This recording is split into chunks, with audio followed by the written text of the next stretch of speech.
Buenas tardes, estamos aquí reunidos por el feliz acontecimiento de la presentación de un libro que siempre es muy buena noticia. Más lo hacemos en una biblioteca, como puede verse, que también es un motivo de satisfacción.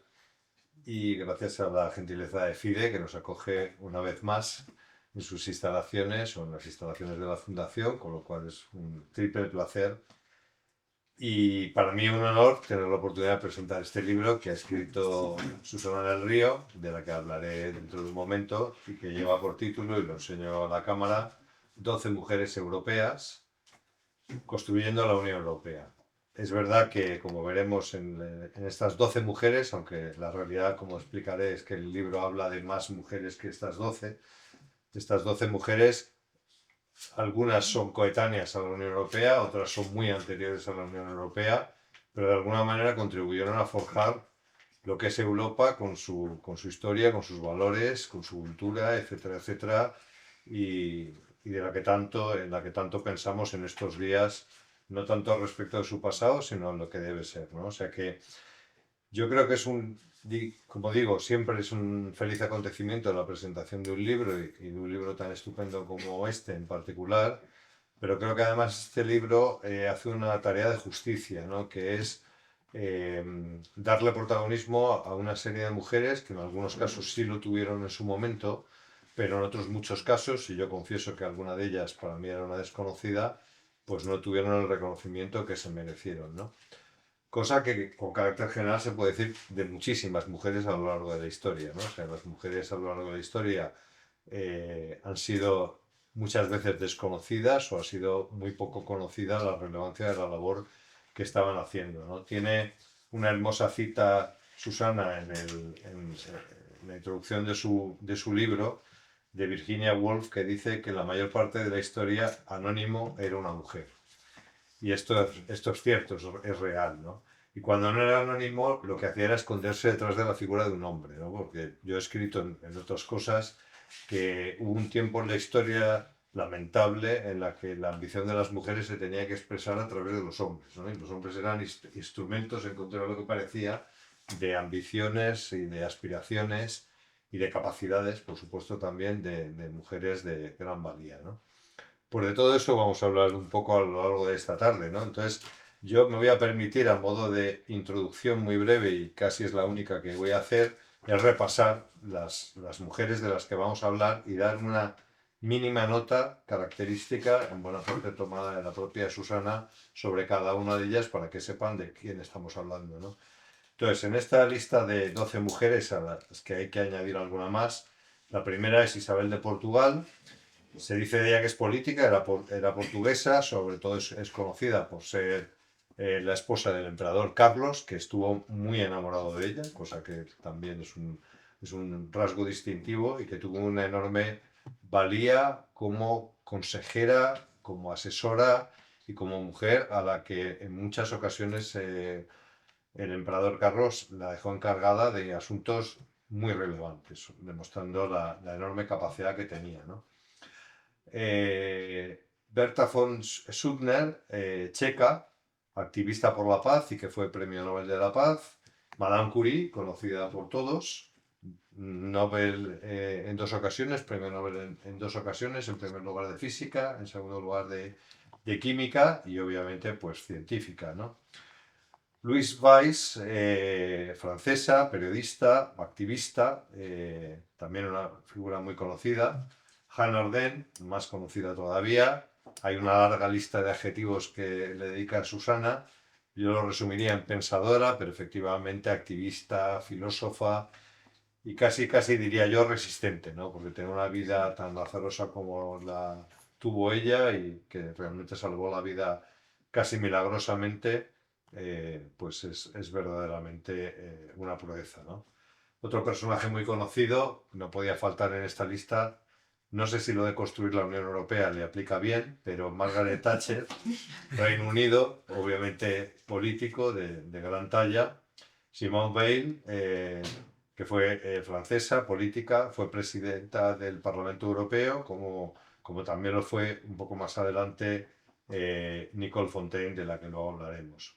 Sofía Corradi, es la inventora del Erasmus, o sea que los estudiantes que en algún momento nos vean sepan que hay una Sofía Corradi, que era obviamente italiana, que es la que tuvo la idea del Erasmus como instrumento de construcción europea. Yo creo que es algo que los ingleses ahora empiezan a darse cuenta de lo que lo añadan, esa oportunidad de pasar algún tiempo en otro país y descubrir otra cultura, tener otra vida, etcétera, etcétera, ¿no? Otra política muy conocida, esta sí absolutamente trascendental en la historia reciente de la Unión Europea, Angela Merkel. Sigo con otra alemana, cercana obviamente a ella, Ursula von der Leyen, presidenta de la Comisión Europea. Yo creo que de ella vamos a terminar hablando esta tarde y de la magna tarea que tiene encomendada, porque Pues sí. realmente los tiempos que corren no son sencillos. Y acaba Susana de manera muy hermosa con un último personaje a la que denomina o a la que caracteriza como hace de cada uno de ellos con una única palabra que es futuro, ¿no? Que como alguno a lo mejor ha podido adivinar o porque ya han comprado y leído el libro, que es la princesa Leonor, o sea que es particularmente afortunada la cita, ¿no? Y luego al margen de esta serie de mujeres que están en el índice, hay otras que no están en el índice pero están y que denotan una afición que tiene Susana, a la que voy a pasar a continuación, ¿no? Charlotte Cooper, en Reino Unido, era tenista y Lidia Álvarez, obviamente española, también tenista, ¿no? Como es tenista, y casi empiezo por el final de su biografía. No, yo lo que hago en la pista, no sé si se lo voy a llamar tenis, o sea que...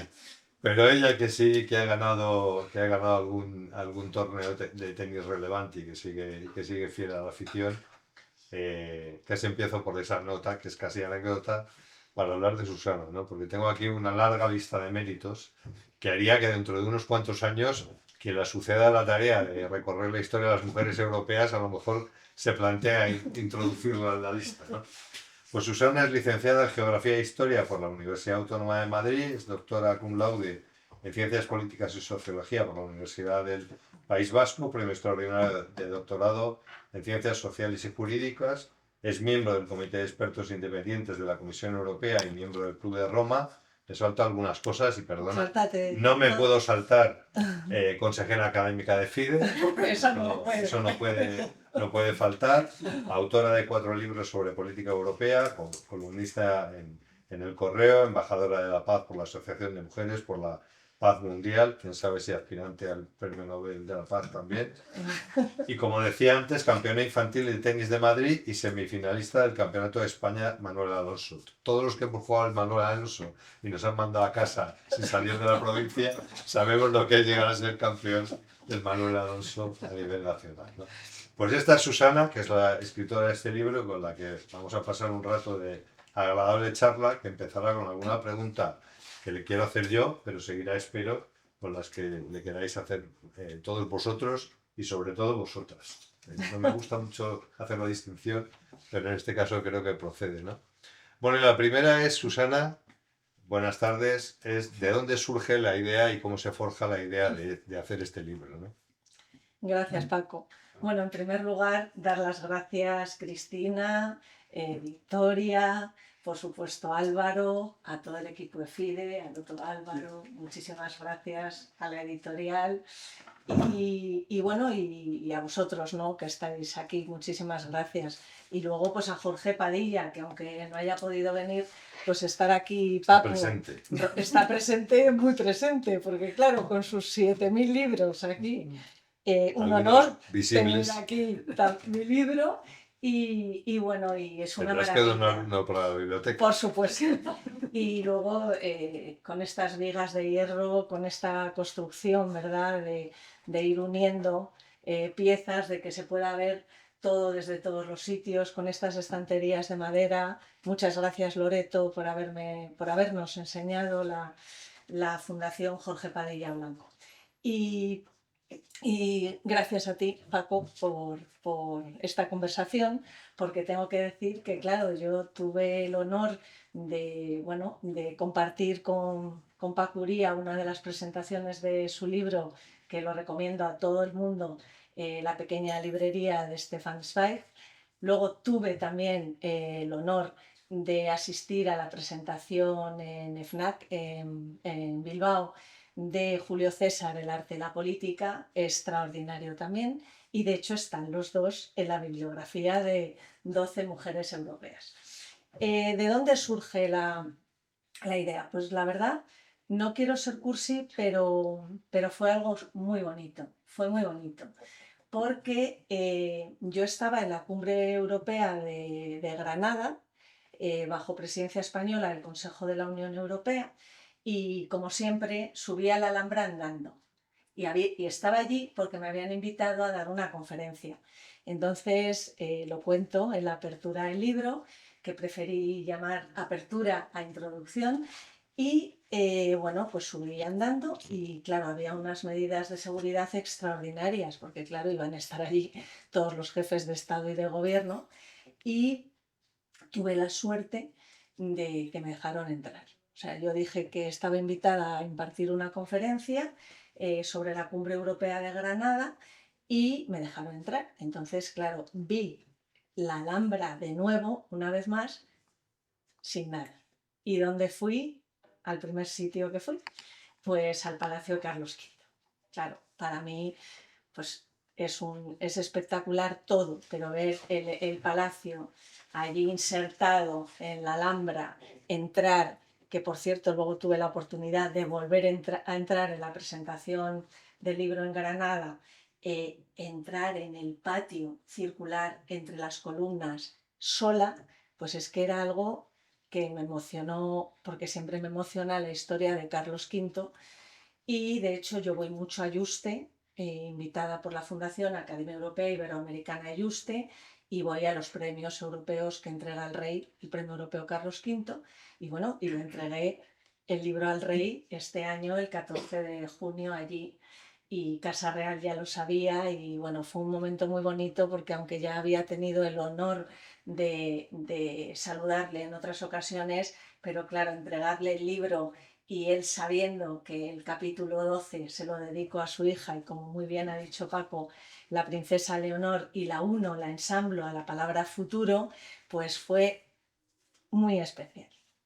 Bueno, el caso es que en la Cumbre Europea de Granada estoy allí, doy mi conferencia y al día siguiente fui a Oviedo, volví a Madrid y me fui en un avión a Oviedo a dar una conferencia. Entonces esa conferencia me pidieron que se titulase Mujeres en la construcción europea. Bueno, me pidieron que fuera sobre mujeres y Europa. Y cuando acabo de dar la conferencia en la Casa de los Elvia, en Villaviciosa, al lado de Tazones, donde desembarcó por primera vez Carlos V debido a una borrasca y a una tempestad, la primera vez que pisó suelo español, la directora de la editorial Universidad de Granada, Mercedes Cabrera, me dice, yo no la conocía, me dice, Susana, ¿tú escribirías un libro en el mismo tono, como has impartido de los temas de tu ponencia y tal? Y yo le dije, claro. Y me dijo, ¿y cuánto tardarías? Y entonces esto era octubre. Y le dije, pues en mayo tiene que estar. ¿En mayo? Y digo, sí, sí, sí, porque vienen elecciones europeas y aunque tenga que, vamos, es que... Y entonces dijo, fenomenal. Dice, y luego también va a salir en inglés, ¿no? Digo, muy bien. Y entonces, ¿qué hice? Pues dije, a ver, esto es todo mágico. O sea, yo he estado en Granada, he viajado a Oviedo, en Villaviciosa he dado una conferencia sobre mujeres en la construcción europea y la directora de la editorial Universidad de Granada me está preguntando si quiero escribir un libro y acabo de volver de Granada. Entonces dije sí. Pero claro, el tema era que no sabía bien eh, cómo enfocarlo, porque yo no quería que fuera un libro que dejase atrás a los hombres, porque yo no estoy de acuerdo con el feminismo exagerado, ni con el feminismo excluyente, ni con el feminismo exagerado, ni con el feminismo que destruye, ¿no? Y por eso en la contracubierta bien claro y desde el principio del libro pongo, este es un libro sobre las mujeres y los hombres que forjan Europa, ¿no? juntos. Y de hecho pensé, a ver, hay 3 mujeres en el libro que son Simone Weil, Angela Merkel y Margaret Thatcher, que cada una en un momento distinto han dicho que ellas no eran feministas. Feministas en el sentido de no pensar en el trabajo conjunto, en el trabajo que hacen, en el trabajo que construye, ¿no? De mujeres y hombres, hombres y mujeres. Y lo han dicho las 3 en distintos momentos, en distintas etapas, ¿no? Y al mismo tiempo son mujeres inspiradoras, son mujeres importantísimas para el impulso de la mujer en el trabajo, en las profesiones, en la vida, en la visibilidad de la mujer. Y bueno, pensé, no quiero que sean biografías, aunque evidentemente tengo que escribir sobre sus vidas, pero quiero ir y venir a través de los capítulos hasta la actualidad, pero que también el capítulo de Isabel de Portugal, esposa de Carlos V, tenga la impronta de la geopolítica y la autonomía estratégica de nuestro tiempo, que es uno de los ejes, uno de los vectores del programa de Ursula von der Leyen en esta nueva legislatura europea. Y quiero ir y venir al mismo tiempo explicando por qué ellas son constructoras de Europa. Entonces, tenía que elegir a 12 mujeres. Como muy bien has dicho, y gracias por destacarlo, Paco, pensé que tenía que haber alguna que representase a todas las mujeres, que nos representase a todas las mujeres. Entonces a mí me gusta muchísimo el cuadro de Vermeer, de La joven de la perla, y esto también lo explico en el libro. Y cuando Maribel me dijo que eligiera una cubierta, yo estaba en el ordenador escribiendo y con un cuadernito que llevo aquí, lo llevo siempre, de La joven de la perla, y estaba escribiendo y digo, claro, porque nos mira directamente, entabla una conversación con el lector, nos dice, abre el libro, empecemos, y al mismo tiempo ella representa a todas las mujeres, porque además, como decía Virginia Woolf, en mucho tiempo de la historia, por mucho tiempo en la historia, Anónimo era una mujer.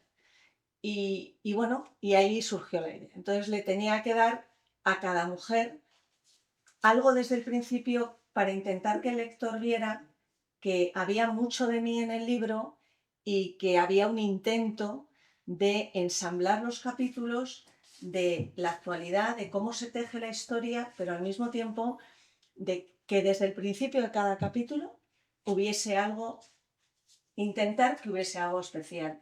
Entonces lo que hice fue a cada una de ellas, como muy bien ha expuesto Paco, unirla a una palabra. Entonces, Isabel de Portugal, política; Berta von Suttner, paz; Hannah Arendt, pensamiento; Simone Weil, parlamento; Louise Weiss, representación; Sofía Corradi, Erasmus; Angela Merkel, trabajo; Ursula von der Leyen, gestión; y la princesa Leonor, futuro.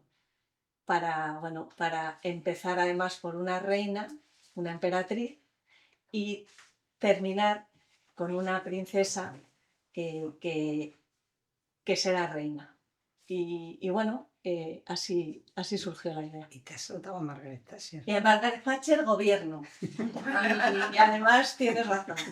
Y además luego, si Paco me lo permite, explicaré Aquí mandas tú. porque está en el libro. Porque lo que me has dicho, el propio Íñigo Méndez de Vigo me dijo, Susana, Margaret Thatcher nos estará mirando desde el infierno. Y le dije, Íñigo, pero tiene que estar. Bueno, el cielo, quién sabe. ¿Quién sabe? Estará en el cielo. Oye, Íñigo también lo sabe, en el cielo. Mi siguiente pregunta es, ¿por qué 12? ¿Y fue fácil llegar a las 12? ¿O fue un proceso complicado? O sea, ¿cómo se llega a esa lista de las 12 precisamente?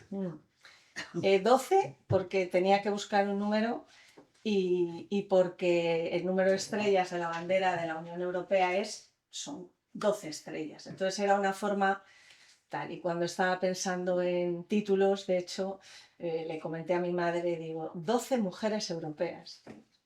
Pues suena bien, apetece como decir, ¿y quiénes serán, no?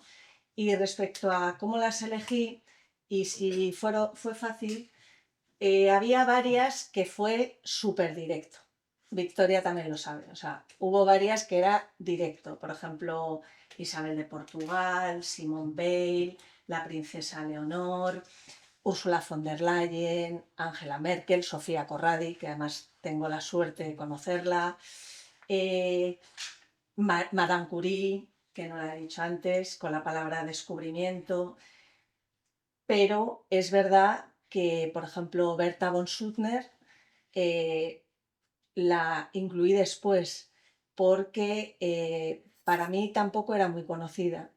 Y pensando en la importancia tan grande que tiene la paz y más en el tiempo que vivimos, Nobel de la Paz, de hecho Alfred Nobel creó el Premio Nobel de la Paz porque la conocía, se inspiró en ella y bueno, ella supo intuir que iba a llegar la Primera Guerra Mundial, ¿no? Y bueno, ya hablaremos de ella.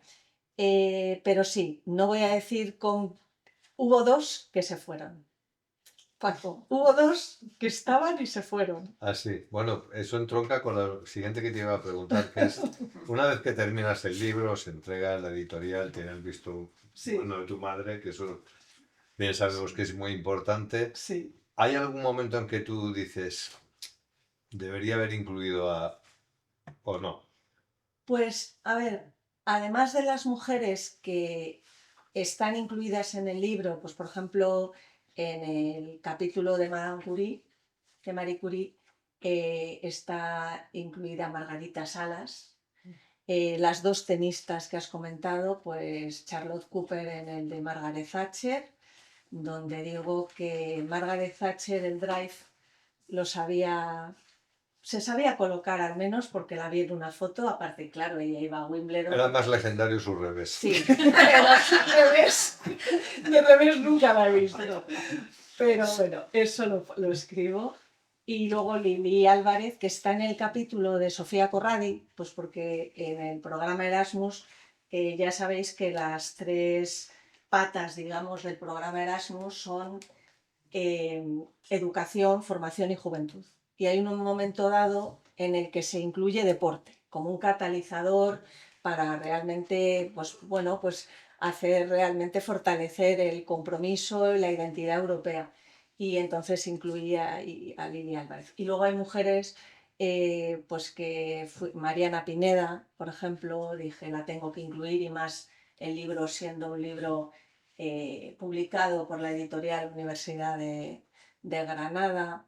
Luego, pues Clara Campoamor, la nombro también cuando hablo de Lili Álvarez y de su capacidad, además de tenística diplomática, ¿no? Pues por cómo ella había también sido educada, pues su familia, etcétera. Y bueno, Paco, pues sí que hay mujeres, he nombrado ahora a Clara Campoamor, que claro, cuando pienso y desde el primer momento lo supe, dije, podrían estar, ¿no? Por eso están representadas también a través de La joven de la perla y por eso también, bueno, hay que elegir y en algún momento dado algunas de esas mujeres, Virginia Woolf también, pues más largo, más frases o menos, pero están. Hay una cosa que quiero compartir con todos los que todavía no habéis leído el libro, porque el objetivo de esta sesión obviamente es que muchos o muchas leáis el libro, ¿no? O sea, que en ese sentido es un libro que merece ser conocido, ¿no? Entonces, no es un libro ligero en el sentido de que las ideas no son ligeras por definición. O sea, que yo no me atrevería a decir que es un libro ligero. Pero es un libro que se lee con ligereza, se lee con facilidad, se lee con rapidez, se lee con agrado y en ese sentido, pues yo creo que cumple muy bien su misión, ¿no? O sea, que yo realmente recomiendo la lectura, ¿no? Y ahora que te he ablandado un poco haciéndote la pelota, te hago una pregunta un poco más complicada, que es, de esta lista de 12 mujeres, ¿tú tienes alguna favorita, alguien que creas que verdaderamente es una figura fundamental de la historia de la construcción, no de la Unión Europea, sino de Europa, y que sin ella nada hubiera sido igual?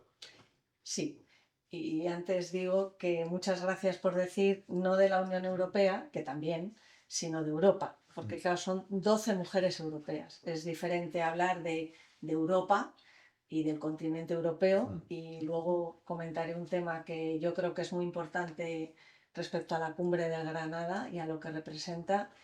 Y, eh, y bueno, por eso Margaret Thatcher está en el libro, porque ella, aunque era más británica, esa es la última frase, que europea, no como Angela Merkel, alemana, europea, europea, alemana, lo sincronizaba perfectamente, pero hombre, su formulación, sobre todo económica, tú Paco sabes muchísimo más que yo en todo lo que es el modelo liberal, ¿no?, de economía, etcétera, ella ahí sí que forjó de alguna forma o de una forma importante el impulso para la Unión Europea y ayudó en ese momento en el que la economía europea necesitaba revitalizarse. No tanto en lo que es la Unión Europea política, porque ahí de hecho lo cuento también en el libro, de hecho Delors no fue a Brujas a dar su discurso porque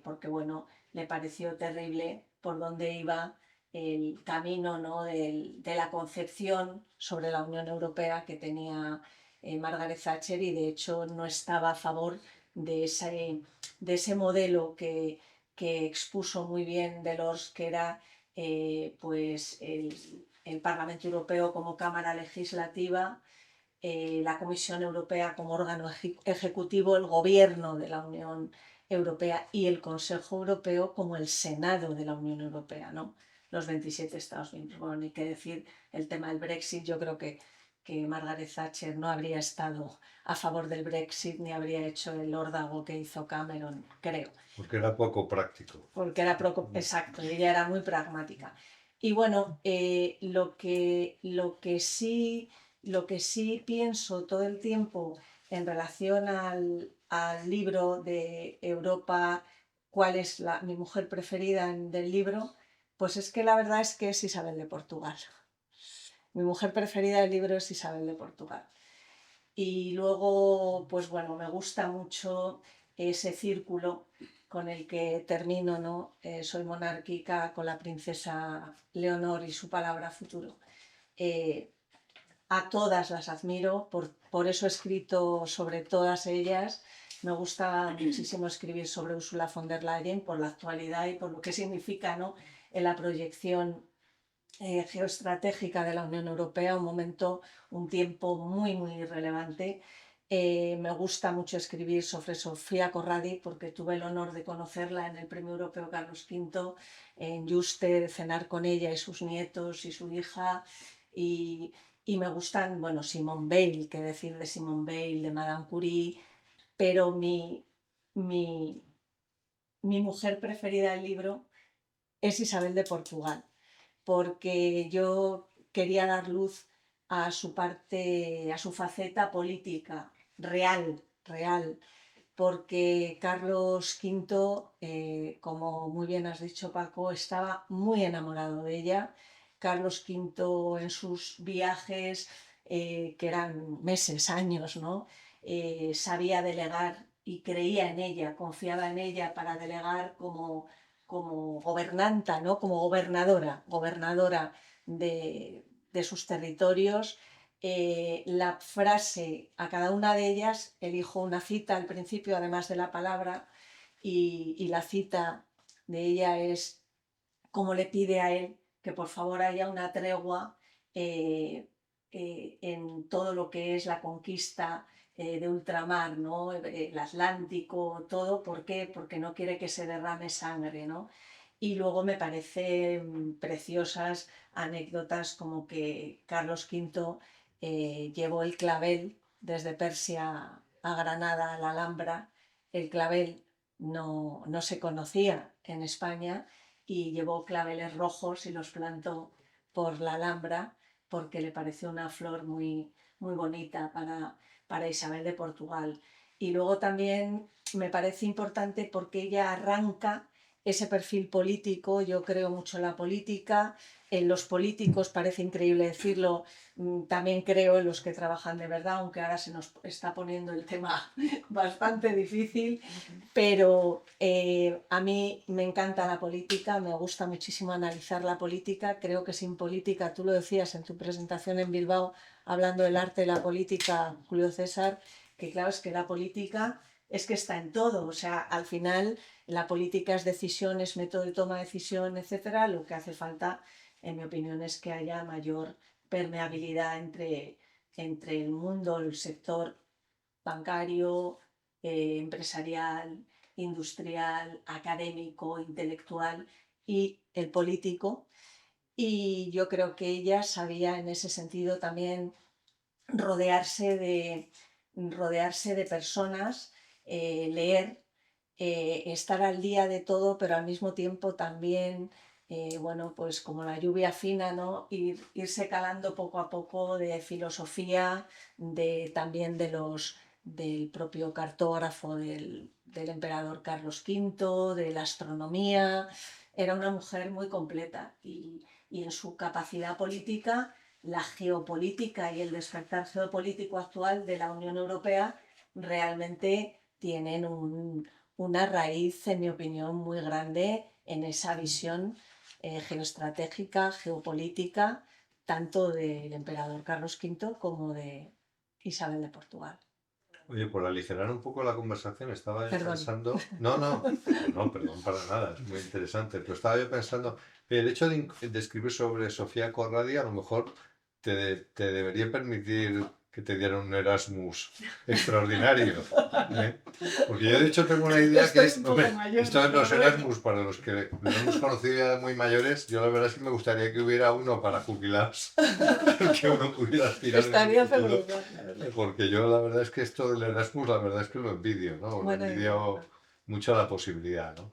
Pero bueno, volviendo a territorios más serios, y ahora sí que me voy a poner serio para cambiar de tema, me voy a alejar un momento del libro, pero es un falso alejamiento, porque muchas de las cosas de las que habla el libro tienen que ver con lo que te voy a comentar y a preguntar es, bueno, afortunadamente yo creo que podemos decir que tenemos una mujer al frente de la Comisión Europea para para encarar un momento particularmente difícil de la historia europea, ¿no? O sea, al margen de las dos guerras que tenemos alrededor de la Unión Europea, terribles las dos, lo cierto es que también tenemos un momento político muy complicado, con extremismos de todo signo creciendo en prácticamente todos los grandes países y los no tan grandes países de la Unión Europea.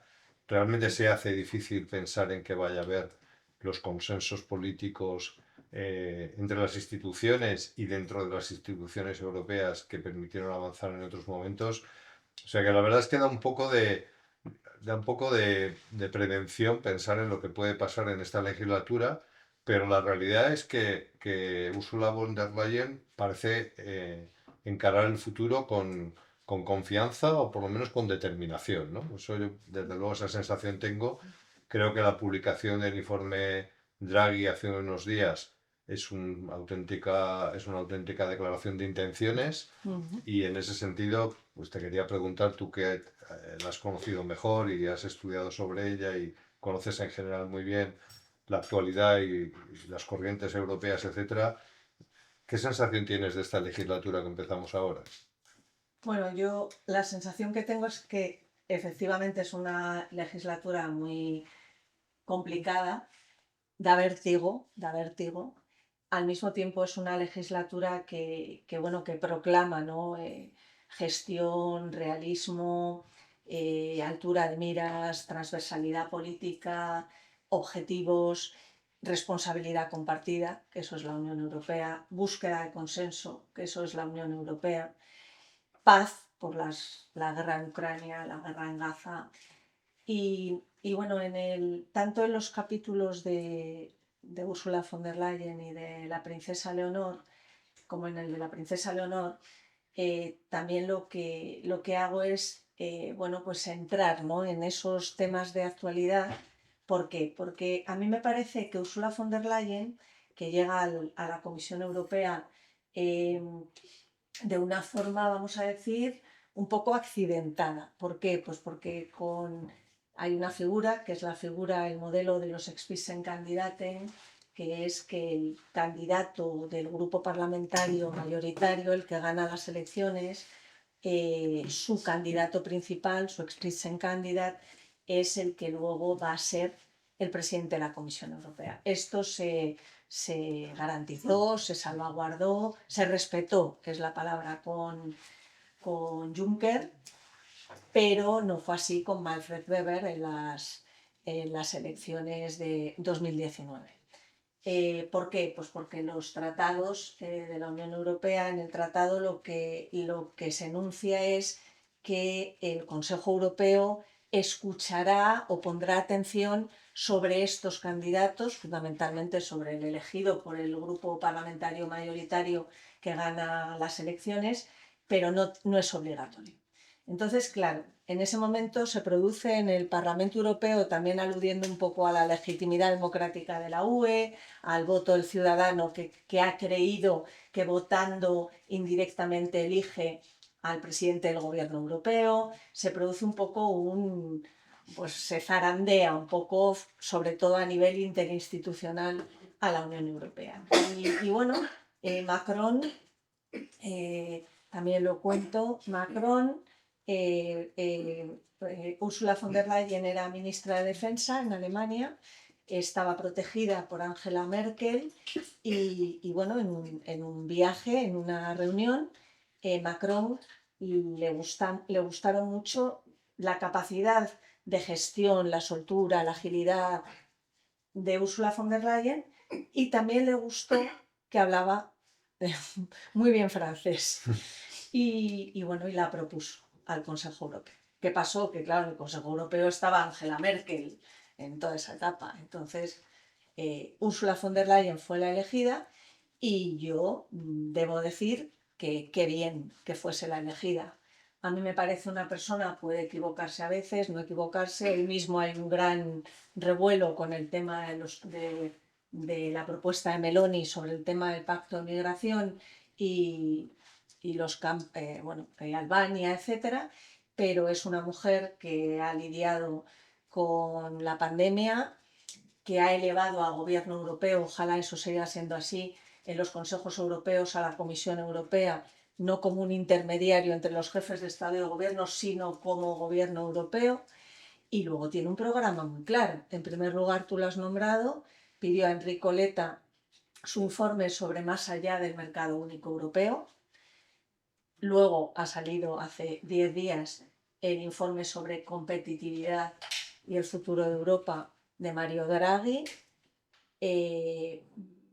Sus objetivos están claros: reindustrialización de la Unión Europea, una tercera, cuarta revolución industrial, doble transición ecológica y digital, geoestrategia europea y fortalecer la defensa y seguridad de la Unión Europea, y luego todo lo que tiene que ver, que lo sabes muy bien, con modelo regulatorio europeo, cómo hacer para que el modelo regulatorio europeo continúe teniendo su sello tan importante, inteligencia artificial, primer ley mundial, la europea, sobre inteligencia artificial, pero cómo hacer, como digo, que sin perder un sello, un ápice de su capacidad regulatoria tan necesaria a nivel mundial, no se ahogue, no se encorsete a las empresas, al ámbito financiero, porque la Unión Europea tiene que ser competitiva. Tenemos a China,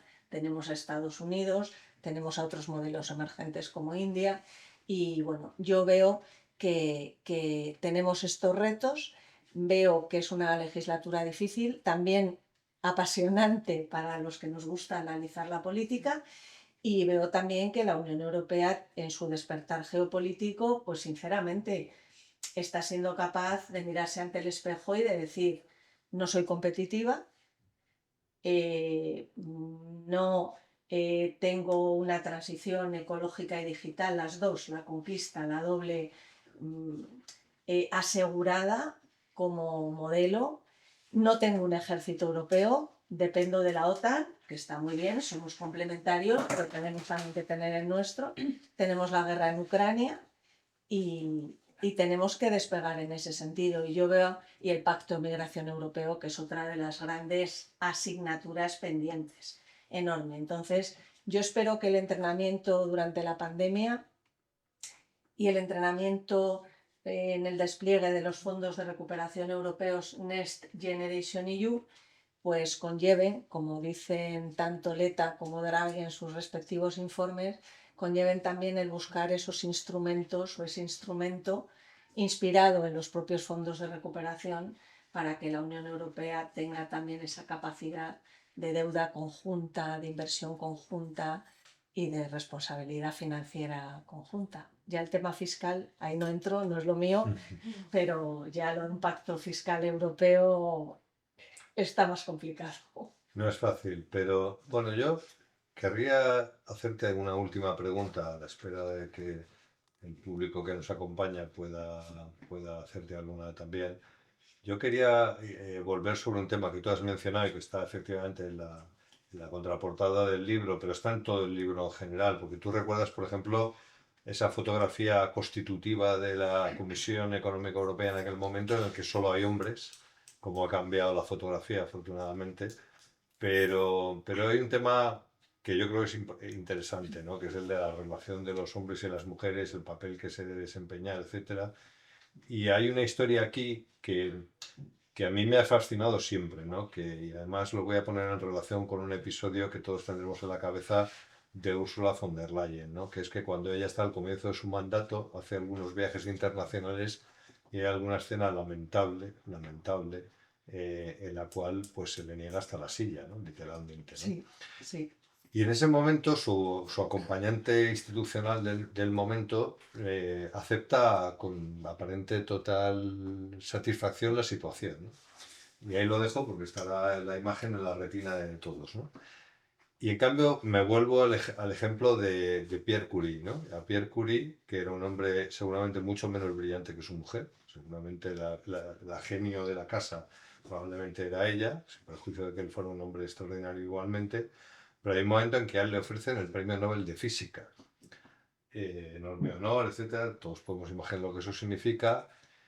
Y ahí hay dos versiones, pero la que a mí me gusta y con la que yo me quedo es que él se niega a recibir el premio Nobel de Física si no se lo dan también a su mujer, porque su mujer tiene por lo menos los mismos méritos que él y desde luego todas las investigaciones la han hecho juntos, ¿no? Entonces, yo no quiero aprovechar esta oportunidad también para decir que los hombres en esto no somos neutrales o no podemos ser neutrales, ¿no? O sea, que no se trata de observar cómo las mujeres ocupan su lugar, sino que tenemos que ayudar a que las mujeres ocupen el lugar que les corresponde desde todos los puntos de vista, ¿no? Entonces, bueno, ante esos dos ejemplos, yo creo que la trayectoria es clara, pero bueno, quería escucharte, ¿no?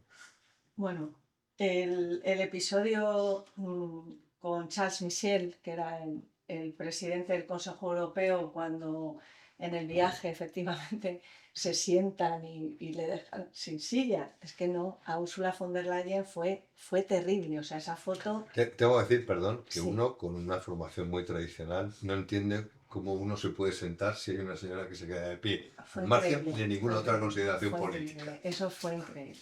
Y luego ahí, pues bueno, fue muy criticado Charles Michel. Es verdad también que ella, pues cómo actuó fue fenomenal, como lo hizo, pues lo vio, iban a sentarse, vio que no tenía sitio, que se sentaban ellos, se puso ahí a un lado y ya está. Y claro que les quedaron mal, efectivamente, fueron ellos. Respecto a Marie Curie y Pierre Curie, cuando les dan el premio Nobel de Física, tiene dos, claro, Física y Química, Marie Curie, es una maravilla porque realmente el descubrimiento del polonio y del radio, ¿no? Sucesivamente ellos, como dice Paco, trabajaban juntos, mano a mano, y es que, por ejemplo, ya en esa etapa, Marie Curie estaba ya ayudando en el campo de batalla, en el terreno de batalla, llevando las pequeñas Curies, las Sí. pequeñas máquinas Curie, ¿no? Y Con entonces máquinas de rayos X eso es, portátiles para allí llevarlas al para los campo de heridos y tal.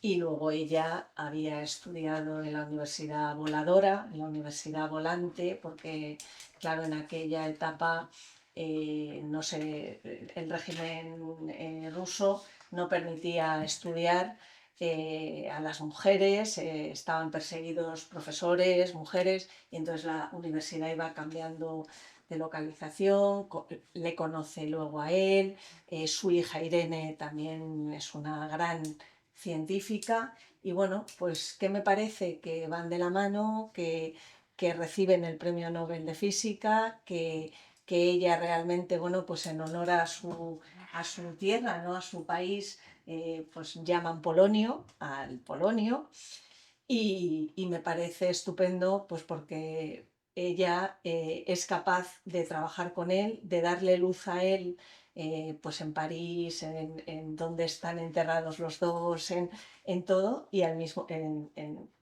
con los hombres ilustres, ¿no?